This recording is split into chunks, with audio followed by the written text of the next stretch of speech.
In this video we are going to be looking over this early Nikon F 35mm film SLR camera, and this is a fairly early example of the F having serial number 6456991, which from my research indicates it was manufactured in late 1961 to early 1962.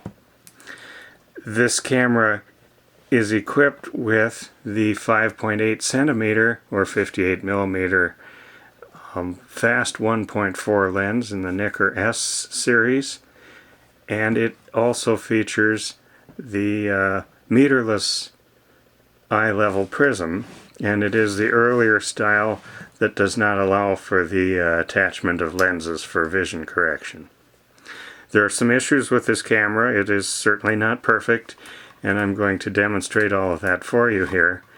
But let's start stepping down through the shutter speeds at 1/1000th of a second, and 1/500th, and 1/250th, 1/125th, 1/60th, 1/30th, 1/15th,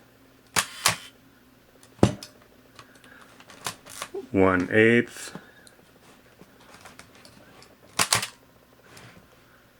1/4th,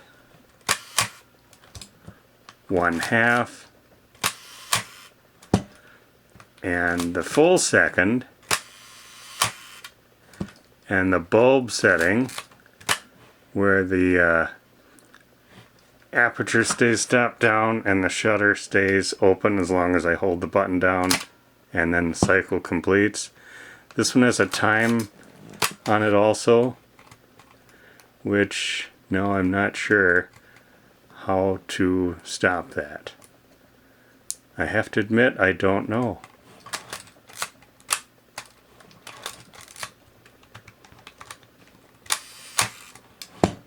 So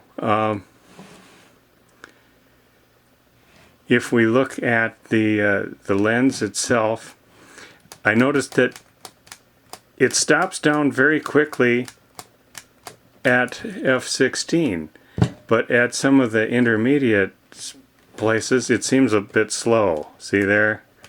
I'm pressing the stop down button quickly, but the blades are not stopping down as quickly as they should.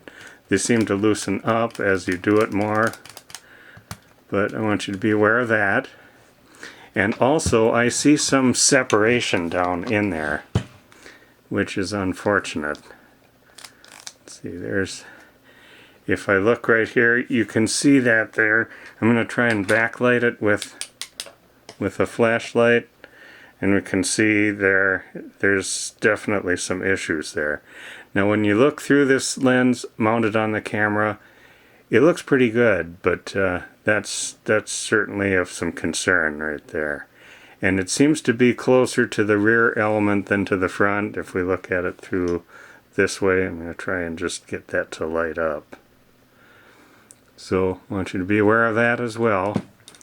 And let's work this aperture blade a little bit more. There, that's good at that.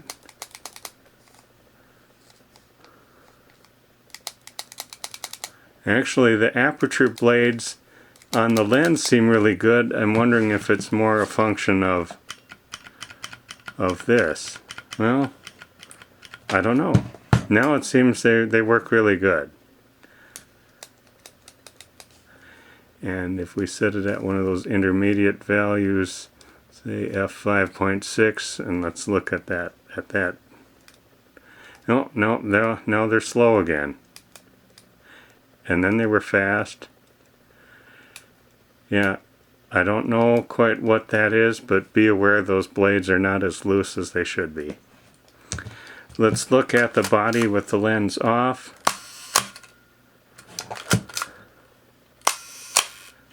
Seems like that works okay. Let's take a look at this prism Now if I push that button in, it lifts off the top. It looks good optically. Let's see what we can do here. So there we can see looking through. And when I looked through it, it looked really good to me. Nikon F, Japan. There's some blue material here, maybe that would clean off, I don't know. There is a little dent right here we can see, and this right in here is slightly dished in a little bit.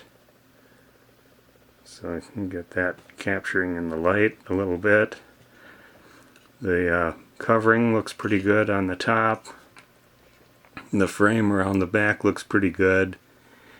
And the springs are here. I'm not going to touch the glass, but then those fit down on here. There's the focus screen looks nice inside the viewfinder. And so to reinstall the prism, just push that down and it latches in place. The Nikon F had a bottom open where we take that and the whole back slides off like this. So now we can look at the camera with the back off. We can see, watch the shutters operate. Now the shutter curtain looks a little wrinkled up there. I'm catching that in the light so you can see that.